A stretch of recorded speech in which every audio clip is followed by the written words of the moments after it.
الحمد لله وحده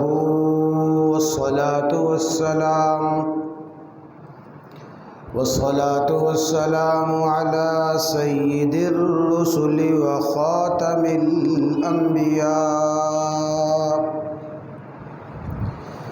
أعوذ بالله من الشيطان الرجيم. بسم الله الرحمن الرحيم. يا أيها الذين آمنوا كتب عليكم الصيام كما كتب على الذين من قبلكم لعلكم تتقون. أياما معدودات، فمن كان منكم مريضا أو على سفر فعدة من أيام أخر، وعلى الذين يطيقونه فدية طعام مسكين، فمن تطوع خيرا فهو خير له، وأن تصوموا خير لكم إن كنتم تعلمون. صدقت يا رب العالمين وصدقت يا أرحم الراحمين. إن الله وملائكته يصلون على النبي يا أيها الذين آمنوا صلوا عليه وسلموا تسليما. درود شریف پڑھ لیں. اللهم صل على محمد وعلى آل محمد كما صليت على إبراهيم وعلى آل إبراهيم إنك حميد مجيد. اللهم بارك على محمد وعلى آل محمد كما باركت على إبراهيم وعلى آل إبراهيم إنك حميد مجيد.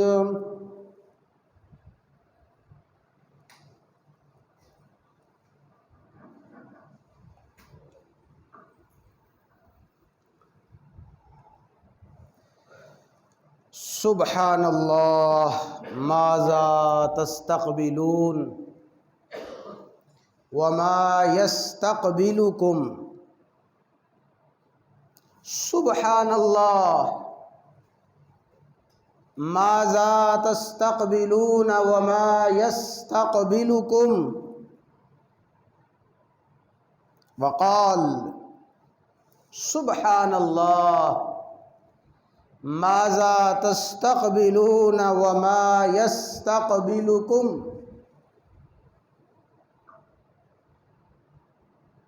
یہ الفاظ جو میں نے 3 مرتبہ دہرائے ہیں، یہ میں نے تکرار اور 3 مرتبہ دہرانا اپنی طرف سے ہرگز نہیں کیا.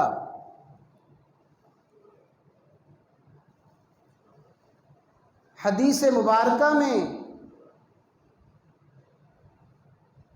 یہ الفاظ اور 3 مرتبہ انہی الفاظ کا تکرار سیدنا و مولانا محمد الرسول اللہ صلی اللہ علیہ وسلم نے اپنی زبان نبوت سے اور زبان صداقت سے فرمایا. اصحاب رسول حاضر ہیں، رسول اللہ صلی اللہ علیہ وسلم تشریف فرما ہیں، گویا چاند کے اردا گرد ستارے ہالہ بنائے ہوئے ہیں، ستاروں کا جھمگٹا ہے، اور 14ویں کا چاند اپنے حسن و جمال میں مکمل جوبن پہ ہے۔ اچانک زبان نبوت سے یہ جملے ادا ہوتے ہیں، سبحان اللہ ماذا تستقبلون وما يستقبلكم۔ دوبارہ زبان رسالت سے یہی جملے ادا ہوتے ہیں، سبحان اللہ ماذا تستقبلون وما يستقبلكم۔ پھر تیسری مرتبہ یہی جملے ادا کیے جاتے ہیں، سبحان اللہ ماذا تستقبلون وما يستقبلكم۔ ان جملوں میں کیا ذوق اور شوق دلایا گیا ہے، اور ان جملوں میں کیا انتظار اور ان جملوں میں کیسی خوشی اور وجد کا اظہار کیا گیا ہے،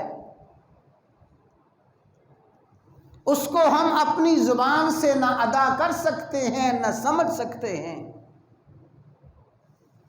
فرمایا ماذا تستقبلون، اے میرے صحابہ تمہیں پتہ ہے کیا عظیم الشان چیز تمہارا استقبال کرنے والی ہے۔ سبحان اللہ ماذا تستقبلون، کیا عظیم الشان چیز ہے جس کا تم استقبال کرو گے، وماذا یستقبلکم، اور وہ تمہارا انتظار کرے گی، تمہارا استقبال کرے گی۔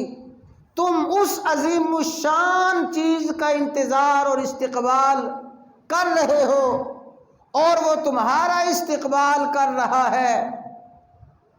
جب آپ نے 3 مرتبہ یہ فرمایا سبحان اللہ ماذا تستقبلون وماذا یستقبلکم، پھر فرمایا سبحان اللہ ماذا تستقبلون وما یستقبلکم، آپ نے یہ جملے کتنی مرتبہ دہرائے جی؟ 3 مرات، 3 مرتبہ دہرائے۔ سیدنا عمر بن خطاب فاروق اعظم رضی اللہ تعالیٰ عنہ حاضر خدمت ہیں، ان جملوں کو سن کے عرض کرتے ہیں وحی نزل، یا رسول اللہ صلی اللہ علیہ وسلم کیا کوئی عظیم الشان وحی نازل ہونے والی ہے؟ جو آپ فرما رہے ہیں ماذا تستقبلون وما یستقبلکم، کیا کوئی عظیم الشان وحی کا نزول ہونے والا ہے؟ قال لا، فرمایا نہیں، وہ عظیم چیز، وہ بڑی یادگار چیز کوئی عظیم الشان وحی نہیں ہے۔ پھر عرض کیا عدو حضر، کیا کوئی بڑا طاقتور دشمن ہم پہ حملہ کرنے والا ہے؟ وحی نزل عدو حضر، کیا کوئی عظیم الشان وحی کا نزول ہو رہا ہے یا کوئی بڑا طاقتور دشمن آ رہا ہے؟ اس لیے آپ اتنے اہتمام سے 3 مرات 3 مرتبہ ہمیں متوجہ فرما رہے ہیں ماذا تستقبلون، پہلے فرمایا سبحان اللہ، ماذا تستقبلون وما یستقبلکم، تو آقا کسی عظیم الشان وحی کی خبر دے رہے ہیں یا کسی بڑے طاقتور دشمن کے حملہ آور ہونے کی خبر دے رہے ہیں؟ فرمایا نہیں، نہ کوئی عظیم الشان وحی کا نزول ہونے والا ہے، نہ کوئی طاقتور دشمن حملہ آور ہونے والا ہے۔ فرمایا وہ عظیم الشان چیز جس کا تم استقبال کر رہے ہو، اور وہ عظیم الشان چیز جو تمہارا استقبال کرنے والی ہے، وہ شہر رمضان، رمضان کا مہینہ ہے۔ رسول اللہ صلی اللہ علیہ وسلم نے انتہائی شوق دلانے کے لیے، انتہائی رغبت دلانے کے لیے 3 مرتبہ یہ جملے دہرائے، اور پھر آپ نے خبر دی۔ حضرات گرامی، عظیم الشان عظمت و فضیلت، رحمت و برکت سے بھرا ہوا مہمان شہر رمضان کی آمد ہے۔ رسول اللہ صلی اللہ علیہ وسلم نے جس کے بارے میں 3 مرتبہ یہ جملے فرمائے، سبحان اللہ، ماذا تستقبلون وما یستقبلکم، سبحان اللہ، ماذا تستقبلون وما یستقبلکم، سبحان اللہ، ماذا تستقبلون وما یستقبلکم۔ یہ عظیم الشان مہمان، عظیم الشان رمضان، یاد رکھیں اللہ تعالیٰ نے قرآن کریم میں یہ تو ذکر فرمایا، ان عدت الشہور عند اللہ 12 شہرا، اللہ تعالیٰ نے مہینوں کی تعداد 12 رکھی ہے۔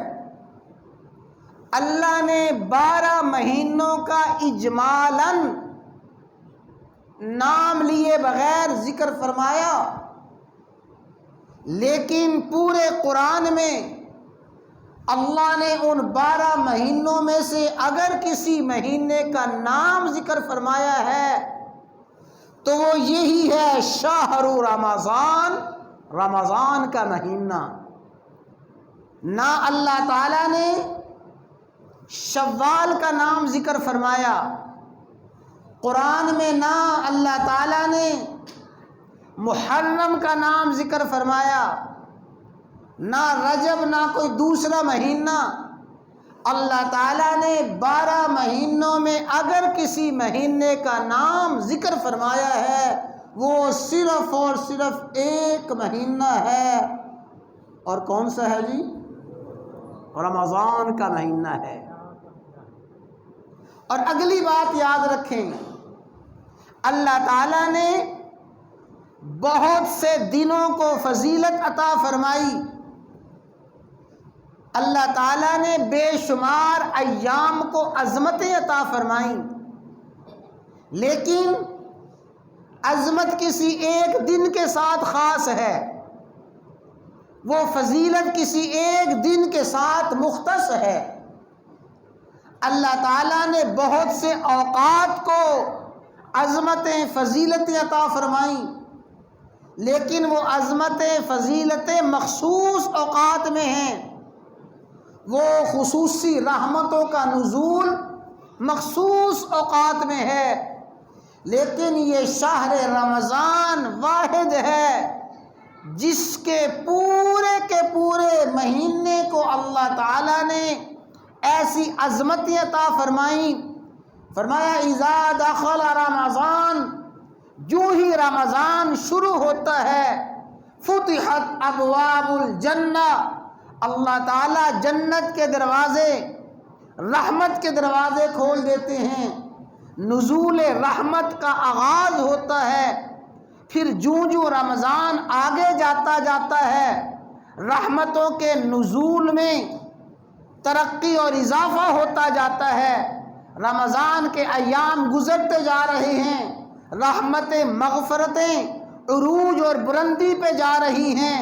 یہ ماہ رمضان واحد پورا مہینہ ہے، اللہ تعالیٰ کی رحمتیں پورا مہینہ عروج، اضافہ اور ترقی کی طرف جاتی ہیں۔ پورے مہینے میں اللہ تعالیٰ نے سوائے رمضان کے پورے مہینے کو ایسی عظمت فضیلت عطا نہیں فرمائی۔ رمضان کا پورا مہینہ عظمتوں، فضیلتوں، رحمتوں، مغفرتوں کے عروج اور انتہا کا مہینہ ہے۔ اس حوالے سے 3 باتیں بڑی توجہ کے ساتھ سمجھ لیں۔ استقبال رمضان کے حوالے سے 3 باتیں میں عرض کرنا چاہتا ہوں۔ اللہ تعالی ہم سب کو ذوق شوق کے ساتھ، توجہ کے ساتھ سننے کی توفیق عطا فرمائے۔ کوشش فرمائیں کہ انتہائی توجہ ہو، بجائے دائیں بائیں دیکھنے کے مخاطب کی طرف دیکھیں گے، مخاطب کی توجہ بھی آپ کی طرف اور آپ کی توجہ مخاطب کی طرف ہو، پھر پوری بات سمجھ آئے گی۔ سب سے پہلے استقبال رمضان کا تقاضا یہ ہے، استقبال رمضان کا سب سے پہلا مطالبہ یہ ہے کہ آنے والے رمضان، آنے والے مہینے کے بارے میں ہمارے دل میں ایسی عظمت ہو، اس آنے والے مہمان کی ایسی عظمت اور اس کا ایسا مقام، ایسا مرتبہ ہو، احساس عظمت۔ استقبال رمضان کا سب سے پہلے تقاضا ہے احساس عظمت۔ اتنا عظمت والا مہینہ، اتنا شان والا مہینہ ہے، اللہ تعالیٰ نے یہ مہینہ اور یہ راتیں پہلی کسی امت کو عطا نہیں فرمائیں، جس طرح اللہ تعالیٰ نے سید الانبیاء، فخر الرسل، دانائے کل سیدنا و مولانا محمد الرسول اللہ صلی اللہ علیہ وسلم کو ہر شے عظمت والی عطا فرمائی۔ آپ کی نسبت سے اللہ تعالیٰ نے آپ کی طرف منسوب ہر چیز کو سرداری عطا فرمائی۔ حضرات گرامی، اللہ تعالیٰ نے بہت سی کتابیں نازل فرمائیں، لیکن تمام آسمانی کتب کا سردار اللہ نے قرآن کریم کو بنایا۔ اللہ تعالیٰ نے پہلی امتوں کو عبادات کے لیے مخصوص دن عطا فرمائے، لیکن اس امت کی عبادت کے مخصوص دن جمعہ کو اللہ تعالیٰ نے سید الایام قرار دیا ہے۔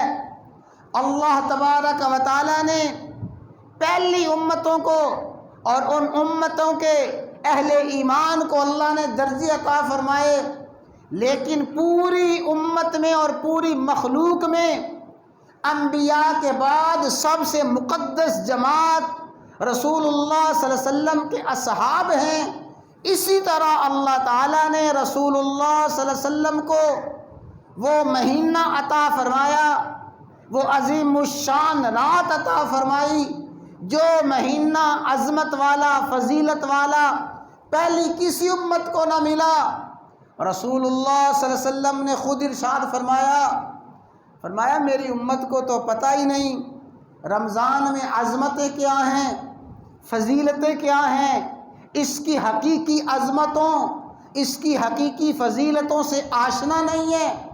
اگر ان لوگوں کو پتہ چلے کہ ماہ رمضان میں کیا عظمتیں، کیا فضیلتیں ہیں، تو یہ حسرت سے تمنا کریں، آرزو کریں کاش سارے کا سارا سال رمضان ہو، سارے کا سارا سال رمضان ہو، یہ تو عام لوگوں کی بات ہے۔ ورنہ سنیں، توجہ کے ساتھ سنیں، اللہ تعالیٰ نے جن اپنے مقبول بندوں کو ماہ رمضان کی حقیقت، ماہ رمضان کی عظمت اور فضیلت سے آشنا فرمایا تھا، بے شمار اسلاف کے بارے میں، اکابر کے بارے میں آتا ہے کہ ماہ رمضان شروع ہونے میں 6 ماہ باقی ہوتے، 6 ماہ پہلے دعا فرمانا شروع ہو جاتے، یا اللہ ہماری زندگیوں میں ماہ رمضان نصیب فرمانا، یا اللہ ہمیں ماہ رمضان تک پہنچانا، یا اللہ ماہ رمضان تک زندگی عطا فرمانا۔ ماہ رمضان کی آمد سے 6 ماہ پہلے دعائیں کر رہے ہیں، رمضان کے حصول کی 6 ماہ پہلے دعائیں کر رہے ہیں رمضان کی آمد کی، اور جب رمضان آتا اور رمضان گزر جاتا پھر اگلے 6 ماہ دعائیں کرتے کہ یا اللہ رمضان کی عبادات قبول فرما، یا اللہ رمضان کے مجاہدے، رمضان کی ریاضتیں، مشقتیں قبول فرما۔ گویا سارے کا سارا سال اس طرح ماہ رمضان رہتا تھا، رمضان کے آنے سے 6 ماہ پہلے اس کی آمد کی دعائیں، رمضان گزرنے کے 6 ماہ بعد رمضان کی عبادات اور رمضان کے ریاضت اور مجاہدے کی قبولیت کی دعائیں رہتی تھیں۔ تو یہ وہ لوگ تھے جن کو اللہ تعالیٰ نے رمضان کی حقیقتیں اور رمضان کی عظمتوں سے آشنا فرمایا تھا۔ تو سب سے پہلے استقبال رمضان یہ ہے ہم اس کی عظمت اپنے دل کے اندر پیدا کریں۔ جب عظمت دل میں آ جائے، ماہ رمضان کے استقبال کا دوسرا تقاضا یہ ہے احساس نعمت، احساس عظمت کے بعد احساس نعمت۔ یا اللہ آپ نے کتنا بڑا فضل فرمایا کہ پھر میری زندگی میں ماہ رمضان آ گیا، یا اللہ پھر آپ نے مجھ پہ کرم فرمایا، ماہ رمضان آ گیا۔ یہ اتنا بڑا انعام ہے، اتنی بڑی یا اللہ آپ کی نعمت ہے۔ سنیں، ہمارے آقا و مولا سید الانبیاء سیدنا و مولانا محمد الرسول اللہ، بھائی سب کہہ دیں صلی اللہ علیہ وسلم نے ہمیں دعا سکھائی ہے، اور دعا کیا سکھائی؟ اللہم سلمنا لرمضان، اللہم سلمنا لرمضان، یا اللہ ہمیں ماہ رمضان کی عبادات کے لیے سلامتی عطا فرما، صحت عطا فرما، طاقت عطا فرما، زندگی عطا فرما، قوت عطا فرما۔ گویا ہمیں یا اللہ صحت اسی لیے دے رمضان کے روزے رکھ سکیں، یا اللہ ہمیں عافیت اسی لیے دے رمضان کی راتوں کو قیام کر سکیں، یا اللہ ہمیں صحت عافیت اسی لیے عطا فرما عبادات کر سکیں۔ اللہم سلمنا لرمضان، یا اللہ ماہ رمضان کے لیے تو ہماری زندگیوں میں سلامتی پیدا فرما دے، وسلمنا لرمضان، اور رمضان آئے یا اللہ رمضان کی آمد ہمارے لیے سلامتی کا باعث ہو، رمضان ہماری زندگیوں میں سلامتی والا ہو، اور ہمارے لیے رمضان سلامتی لے کے آئے، عافیت لے کے آئے۔ اور یہ رسول اللہ صلی اللہ علیہ وسلم نے دعا در حقیقت مجھے اور آپ کو سکھائی ہے کہ اے میرے امتیوں، اللہ سے صحت مانگو، اللہ سے سلامتی مانگو، کیوں؟ تاکہ ہم روزہ رکھ سکیں۔ اللہ سے صحت اس لیے مانگو راتوں کو طویل قیام کر سکیں۔ یہ احساس نعمت استقبال رمضان کا دوسرا تقاضا ہے۔ اور یہاں پہ سن لیں، ایک حدیث مبارکہ سن لیں، فرمایا سومو تصحو، میرے امتیوں روزہ رکھو، روزہ رکھو، اللہ تعالیٰ روزے کی برکت سے تم میں صحت عطا فرمائیں گے۔ روزے کی برکت سے اللہ تعالیٰ تمہیں صحت عطا فرمائیں گے۔ اگر شوگر کا مرض ہے، یہ مت کہو کہ شوگر کی وجہ سے روزہ نہیں رکھ سکتا۔ اگر اور کوئی جسمانی عارضہ ہے، یہ مت کہو کہ مجبور ہوں، نہیں، پکا عزم کر کے، نیت کر کے، اللہ تعالیٰ سے دعا مانگ کے اور رسول اللہ صلی اللہ علیہ وسلم کے اس فرمان کو مد نظر رکھیں کہ یا اللہ، آپ کے حبیب نے فرمایا اور آپ کے حبیب کا ہر فرمان سچا ہے۔ آپ کے حبیب نے فرمایا ہے کہ روزہ صحت کا ذریعہ ہے، روزہ شفا کا ذریعہ ہے۔ یا اللہ، میرے لیے بھی صحت کا ذریعہ بنا دے، میرے لیے شفا کا ذریعہ بنا دے، یا اللہ میرے لیے بھی سلامتی کا ذریعہ بنا دے۔ اس حدیث کو مد نظر رکھتے ہوئے یقین کے ساتھ، خلوص دل کے ساتھ دعا کریں اور پھر روزہ رکھیں۔ میں عرض کرتا ہوں اور رسول اللہ صلی اللہ علیہ وسلم کے فرمان پہ یقین رکھتے ہوئے عرض کرتا ہوں، انشاءاللہ یہ عمل کر لیں، اللہ تعالیٰ روزے کی برکت سے صحت اور سلامتی عطا فرمائیں۔ اور جاتے جاتے بات عرض کرتا جاؤں، یہ محرومی ہے، انتہائی محرومی کی بات ہے، انتہائی بدقسمتی بدنصیبی کی بات ہے کہ آدمی معمولی سی تکلیف میں، معمولی سی بیماری میں روزہ چھوڑ دے اور از خود فیصلہ کرے کہ میں نے روزہ نہیں رکھنا۔ بلکہ مجھے تو ایک مرتبہ کسی نے بتایا کہ جی فلاں خاتون کہہ رہی ہے کہ میں نے فدیہ دینا ہے، فلاں خاتون کہتی ہے میں نے روزے کا فدیہ دینا ہے۔ میں نے کہا اللہ کے بندے، تیری تو اہلیہ ماشاءاللہ جوان ہے، صحت مند ہے، اس نے فدیہ کیوں دینا ہے؟ کہتی ہے جی ایام شروع ہو گئے ہیں، ایام شروع ہو گئے ہیں تو ظاہر ہے کہ روزہ تو رکھ نہیں سکتے۔ خواتین ایام میں روزہ رکھ نہیں سکتی، نماز پڑھ نہیں سکتی، تو ایام میں روزہ نہ رکھنے کی وجہ سے وہ فدیہ دینا چاہتی ہیں۔ میں نے کہا اللہ کے بندے، کسی عالم سے، صاحب علم سے مسئلہ پوچھو اور اس کی رہنمائی میں عمل کرو، اپنی خواتین کو بتاؤ، سن لو، خواتین کو حالت ایام میں روزے معاف نہیں ہیں، ان کی قضا لازم ہے۔ ہاں، ان ایام میں روزہ نہ رکھے، لیکن سنیں، روزہ نہ رکھنے کا مطلب یہ بھی نہیں ہے کہ پھر ماہ رمضان کے احترام اور بے ادبی میں سارے کا سارا دن گزارے، اس کا احترام ملحوظ خاطر رکھے، عام گھر والوں کے سامنے کھائے پیے نا، روزے کی حالت میں رہے، صورت بنا کے رکھے، شکل بنا کے رکھے، ماہ رمضان کا احترام کرے۔ پھر جب ماہ رمضان گزر گیا ہے اور پھر ماہ رمضان کے بعد جب پاک ہوئی ہے تو پھر یہ جو دن گزرے ہیں ان کی قضا کرے گی۔ عورت چاہے وہ ایام کی حالت میں ہو، نفاس کی حالت میں ہو، روزے کا فدیہ نہیں دے سکتی بلکہ وہ روزے کی قضا کرے گی۔ ایسے ہی عام مریض ہیں، ایسا مریض جو محض انتہائی شدت مرض کی وجہ سے روزہ نہ رکھ سکے، اس کے لیے بھی یہ ہے کہ اللہ تعالیٰ سے دعا کرے، وہ فدیہ بھی دے۔ اگر اس کی ایسی تکلیف ہے جو بظاہر ناقابل شفا ہے، اسے پتہ ہے انتہائی بوڑھا آدمی ہے، یہ بوڑھا آدمی بیچارہ پتہ نہیں بچے گا نہیں بچے گا، بڑی خطرناک بیماری ہے، پتہ نہیں بچے گا نہیں بچے گا، فدیہ بھی دے اور ساتھ نیت بھی رکھے کہ یا اللہ مجھے توفیق عطا فرمانا، میں ٹھنڈے ایام میں اس کی قضا کر لوں گا۔ تو حضرات گرامی، ماہ رمضان میں روزوں کا فدیہ اور ماہ رمضان کے روزوں کی قضا یہ کوئی ایسا مسئلہ نہیں ہے جس میں ہماری من مانی ہو، ہماری مرضی ہو۔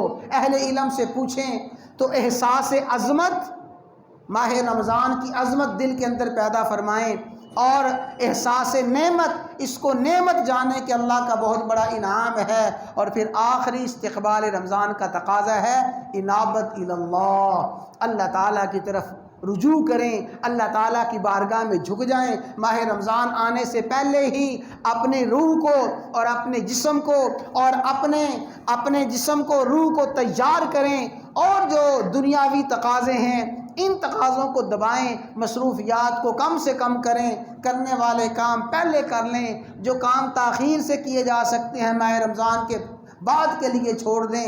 تو احساس عظمت، احساس نعمت اور انابت اللہ، یہ استقبال رمضان کے 3 طریقے میں نے عرض کر دیے ہیں۔ تو دعا کرتے ہیں کہ اللہ تعالیٰ آنے والا رمضان ہم سب کو صحت سلامتی کے ساتھ عطا فرمائے۔ اللہ تعالیٰ آنے والے رمضان کی عظمت، نعمت اور اللہ تعالیٰ اپنی بارگاہ میں انابت مجھے آپ کو ہر مسلمان کو نصیب فرمائے۔